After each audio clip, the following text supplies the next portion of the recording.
খড়গপুরে নর্দমা থেকে অজ্ঞাত যুবকের দেহ উদ্ধার, চাঞ্চল্য শহর জুড়ে।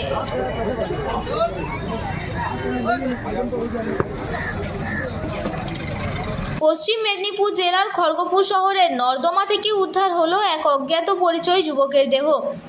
ঘটনাটি প্রকাশ্যে আসতেই এলাকা জুড়ে ব্যাপক চাঞ্চল্য সৃষ্টি হয়েছে।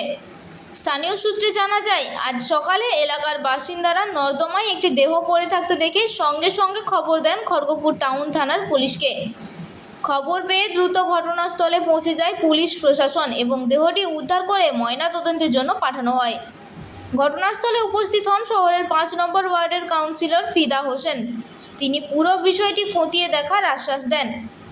কিভাবে ওই যুবকের দেহ নর্দমায় এলো তা নিয়ে ধোঁয়াশা তৈরি হয়েছে। এটি দুর্ঘটনা নাকি এর পিছনে অন্য কোনো রহস্য রয়েছে তা নিয়ে ইতিমধ্যেই তদন্ত শুরু করেছে পুলিশ। পুরো ঘটনাকে ঘিরে শহর জুড়ে নানা প্রশ্ন ঘুরপাক খাচ্ছে। আমরা এই দেবলপুর এই গোলবাজার আমাদের যে মাছ মার্কেট আছে তার কাছে আমি একটু আগেই খবর পেলাম যে আমাদের ওয়ার্ড কাউন্সিলর ফিদা হোসেনের মারফত যে গতকাল রাত্রে প্রচুর বৃষ্টি হয়েছে। আপনারা জানেন যে একটা বডি এই নালিতে ভেসে ভেসে এই জায়গাটা এসে পৌঁছেছে। তো বডিটা অজ্ঞাত পরিচয়, কার বডি এখনও জানা যায়নি। জানার চেষ্টা হচ্ছে, পুলিশ এসছে, প্রশাসন এসছে, এলাকার ব্যবসায়ীরা আছে, সাধারণ মানুষ আছে। তো যারই বডি হোক, এখন অবধি থানাতেও কোনো কমপ্লেন হচ্ছে কিনা আমাদের জানা নেই। তো আমরা চেষ্টা করছি আইডেন্টিফাই করা যায় বডিটাকে, যত তাড়াতাড়ি সম্ভব তার বাড়ির লোককে খবর দেওয়া যায় কিনা। তার সাথে সাথে এটাও ঠিক, এই নালিটা দীর্ঘদিন ধরে অপরিষ্কার হয়ে থাকে। এটা রেলের নালি, রেল ঠিকমতো পরিষ্কার পরিচ্ছন্ন করে না। আজকে যদি কেউ নালিতে পড়েও গিয়ে থাকে নিশ্চয়ই অপরিষ্কারের জন্য। এর আগেও আপনারা জানেন বিগবাজারের পিছনে একটা নালি, রেলের নালি, দীর্ঘদিন পরিষ্কার না হওয়ার দরুন মানুষ পড়ে মারা গেছিল।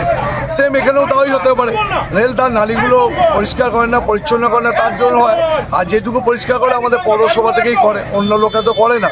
তাই রেলকেও আমরা অনুরোধ করবো তাদের যে ড্রেনেজ সিস্টেমটা ঠিক করার জন্য। আর যে লোকটা মারা গেছে খুবই দুঃখজনক ঘটনা, যেই মারা যাক একজন মানুষ মারা গেছে। তো আমরা চেষ্টা করছি তার বাড়ির লোককে মানে আইডেন্টিফাই করে খবর দিয়ে তার বাড়িকে যত তাড়াতাড়ি খবর দেওয়া এবং মানে যাতে সুরা হয় ডেড বডিটা, সেই চেষ্টা। হ্যাঁ, এটা তো পুলিশ ইনকোয়ারি করে বলতে পারবে, পোস্টমর্টম হবে। 2-4 দিনের বডি, অনেকটা পচা গন্ধ বেরোচ্ছে। তো সব কিছু নির্ভর করছে পোস্টমর্টম এবং পুলিশ রিপোর্টের উপরে। তো সেটা হওয়ার পর বলতে পারবো এই ব্যাপারটা খুন না কেউ পড়ে গেছে। তবে এইটুকুই বলতে পারি, এরকম নালিগুলো রেলের অবিলম্বে পরিষ্কার করা উচিত, কেননা রেলের বড় নালিগুলো মানুষের মৃত্যু ফাঁদ হয়ে যাচ্ছে।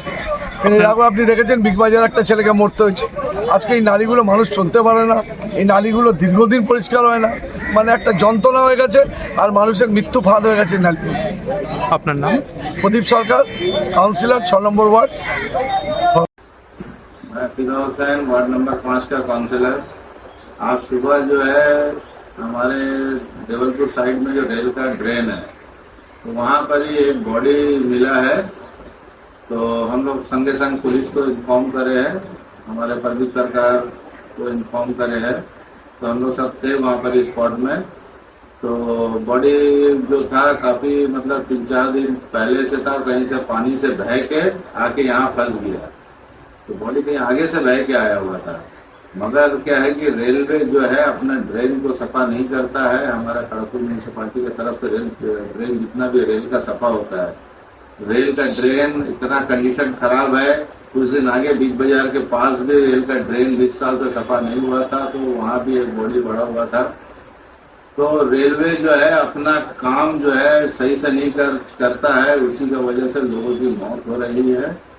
और मैं रेल से गुजारिश करता हूं कि ड्रेन में ध्यान दिया जाए। काफी पूरा ड्रेन पे तो डैमेज, पूरा फुल डैमेज है। उसका वजह से पूरा 5 नंबर वार्ड डूबता है रेल का ड्रेन की वजह से।